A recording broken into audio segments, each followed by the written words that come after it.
But first, Kenya's Independent Electoral and Boundaries Commission has declared Uhuru Kenyatta the winner over Raila Odinga with 50.07% of the vote.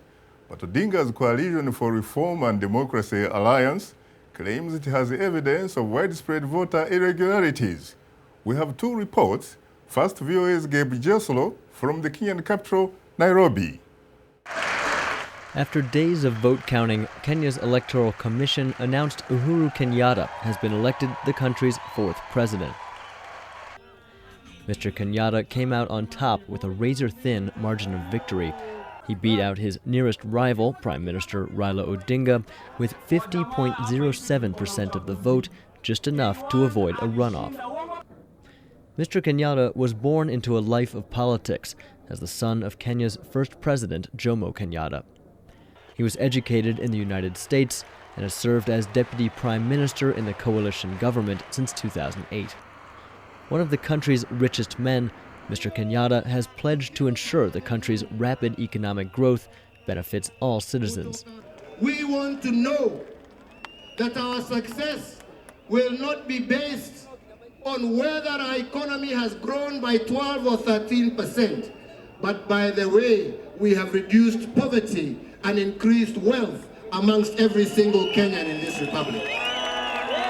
Mr. Kenyatta's political career has been largely overshadowed by his trial at the International Criminal Court.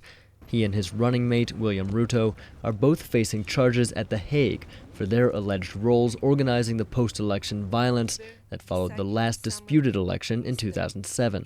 Western nations have suggested the charges against the new president could complicate relations with Kenya.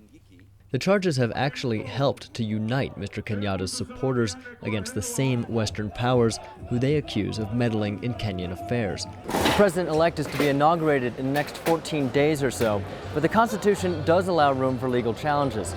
Mr. Odinga has complained about the election process, which was marred by technical problems and delays, and his party has indicated they're willing to take these disputes to court. Gabe Joselow, VOA News, Nairobi. The runner-up in Kenya's presidential election, Raila Odinga, filed a petition Tuesday compelling the Election Commission to release documents that he says supports his claims that the presidential vote was stolen. Today it was granted. Speaking in Swahili at a rally Tuesday, he said, "We want the truth to be uncovered. They stole our votes."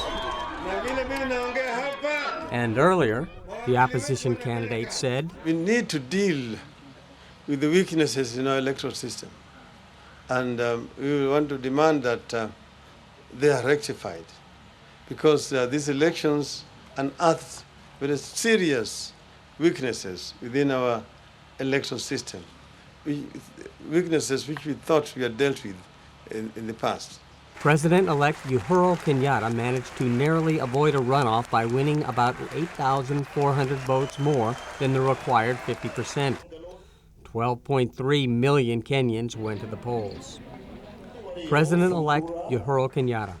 My fellow Kenyans, today we celebrate the triumph of democracy, the triumph of peace, the triumph of nationhood.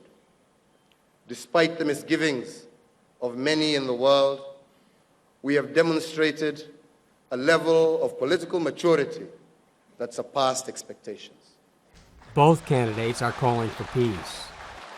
As stipulated by law, independent electoral and boundaries officials presented their tally to Supreme Court Chief Justice Willie Mutunga on Monday.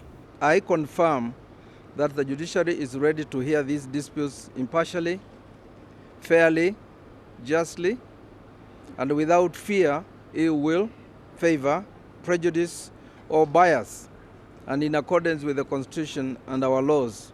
Odinga's coalition has till Monday to officially file its case against the Electoral Commission, and the High Court has 14 days to rule, which could complicate inauguration ceremonies scheduled for March 26th.